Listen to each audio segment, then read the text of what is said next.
Hey, welcome back everyone. Today I want to talk about can you 3D print an RC airplane? In this day and age, yes you can.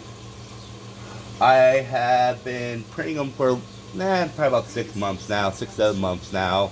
Haven't been able to get out and fly them because I live in a small city, so I don't really have a big enough area to get out and fly these planes because, well, they are on the bigger than your little tiny park flyer.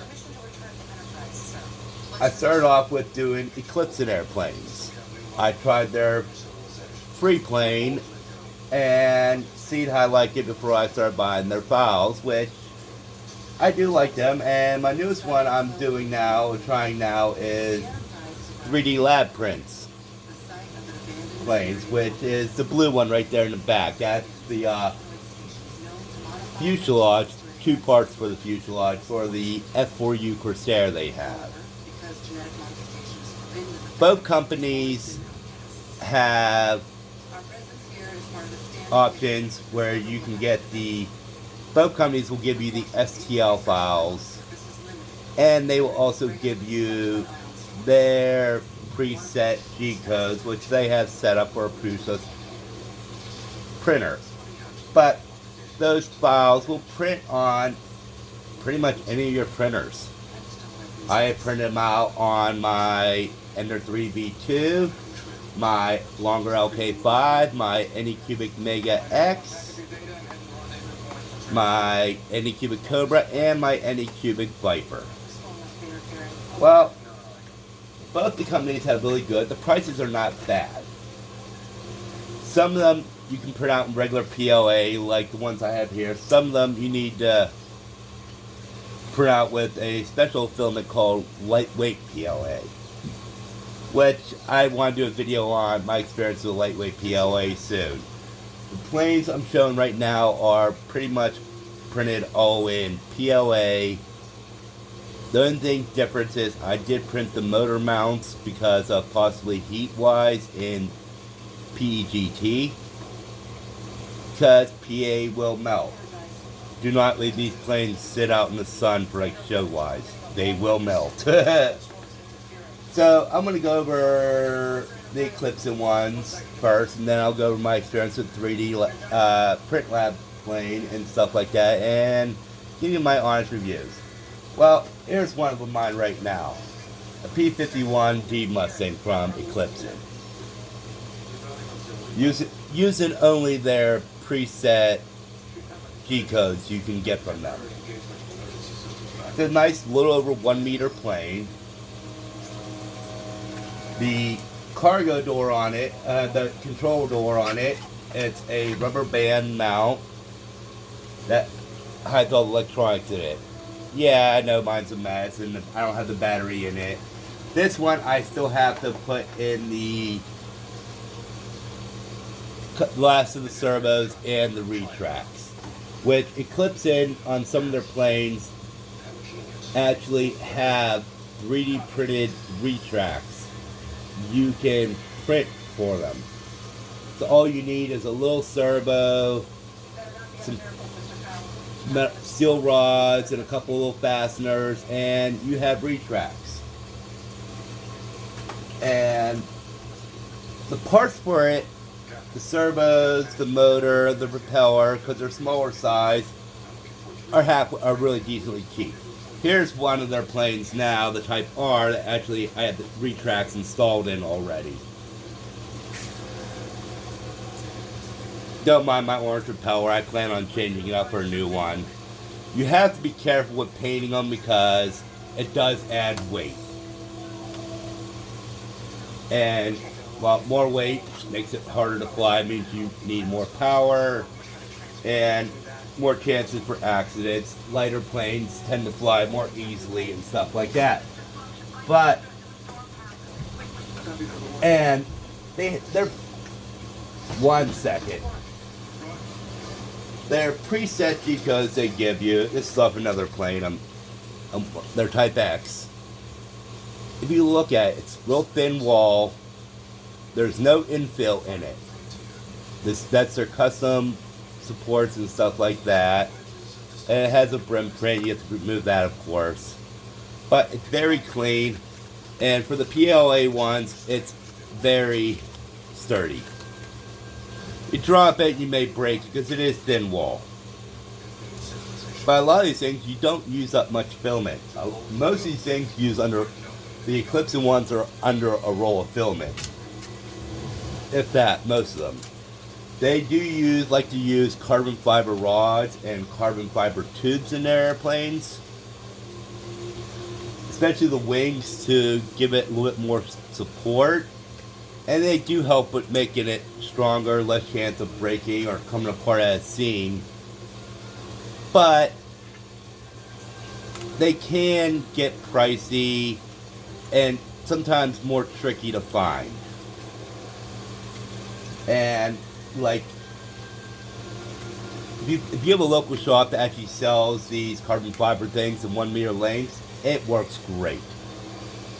But if you don't, you have to order them online, and you have to shop around and see what the best deal you're going to get with shipping. If you can find free shipping, amazing. If you have to pay for shipping, that's when I recommend stocking up. If you're going to be doing multiples of these, find out the different sizes they normally use, and then order a bunch of them just so you pay overall per part less in shipping. So I want to spend $10 on a rod, a carbon fiber tube, and then another $15 in shipping, where I want to order 10, 20 different rods in different sizes and still pay $15 shipping. It adds up your overall what you spend it in, but the motors, the servos, the speed controllers are all cheap, very cheap. And they feel great, especially for the PLA ones. The lightweight PLA ones I'm going to go into in our video comparison. The F4U Corsair building, it is a lot bigger plane, so it does require more filament, more time to print, and the motor, the electronics and stuff like that are a lot more costly because it is a bigger plane, so you need bigger motor, bigger servos. They do not have, this plane does have retracts, but you have to buy those. They don't have a 3D print file and stuff like that. There's a part of the Corsair. I mean, on the outside, it looks pretty decent. Low rust spots, so you have to stand out and stuff like that. But this might have been an older model. And they are both companies are improving their G codes and splicing thing. But if you look into it, it's kind of messy in there. I just try to brush out as much of the stuff I can, using little sticks and stuff like that, without damaging it. But overall, it's still a nice design. And yeah, you might have to patch a little stuff on it, but you want to keep it as lightweight as possible, so you want to try to get it as best as possible. I screwed up the wing on the first one. The first time I'm trying to do the wing, I actually screwed up my placements and gluing where, well, first off, it's not level. And also too, when I was gluing the top and bottom on, I got a gap because it wasn't sitting right on the one spot because of the misalignment. So this part is just a scrap part I am reprinting. I have already reprinted. I just have to get some more glue and rebuild it. But can you print these things? Absolutely. I have seen videos of them flying. I have yet to try flying. I'm hoping next summer to get up to the one airfield, which is like 45 minutes from my house. And it's a club airfield. It's an RC plane and helicopter club. So I have to join the club. That costs membership, and I have to register my planes. That's cheap. So I can legally fly them. They're not in a little small park flyer you don't have to register that you can put in the baseball field and fly. They're bigger ones, you have to register them and stuff like that, which is cheap. The club club wasn't too badly priced for how long the membership lasts, but yeah. You 3D printed RC airplane? Yes. This Corsair took about 4 rolls of filament. I happened to find a deal on Amazon for this one. Buy 3 rolls and get a 4th roll free. So that worked. But yeah, nice sturdy. Even though this one's a mess up piece, but yeah, from PO8, nice sturdy. Has some weight. And almost all these files are printed with, almost every part is printed with 0 infill. It's single wall prints, almost like base mode, but not entirely the exact same. They do have ribbing in them to make them better and stuff like that. So yeah, do you 3D print one? Yes. One of the recommendations I would do is watch videos on assembly. And before you actually print, after you print all the parts out and you go to assemble it, dry fit it first. Make sure the pieces line up good together. The parts where you have to put equipment in, make sure it's cleared out, it lines up. You have to put push rods in.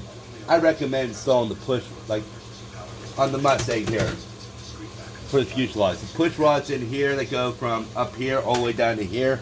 I recommend as you're building this, or you're adding these pieces on, install the print push rods into it so you make sure they're lined up in the tube that's set for, and they run smooth as you glue it on. Just be careful, don't glue where the push rods are, or else they're stuck.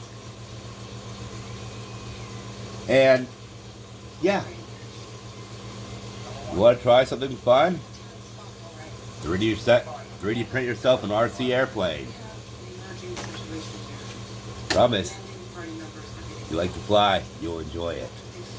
So, please, like, subscribe, and share, and leave a comment. Any ideas on 3D printing and stuff like that you want to do?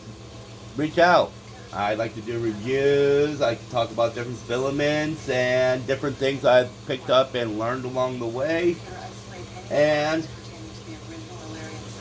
I do have, if you would like to donate to the channel, there is a Cash App donation link in my channel description. So feel free to. Until next time, happy 3D printing, and hope to get back to you soon. Good day, everyone.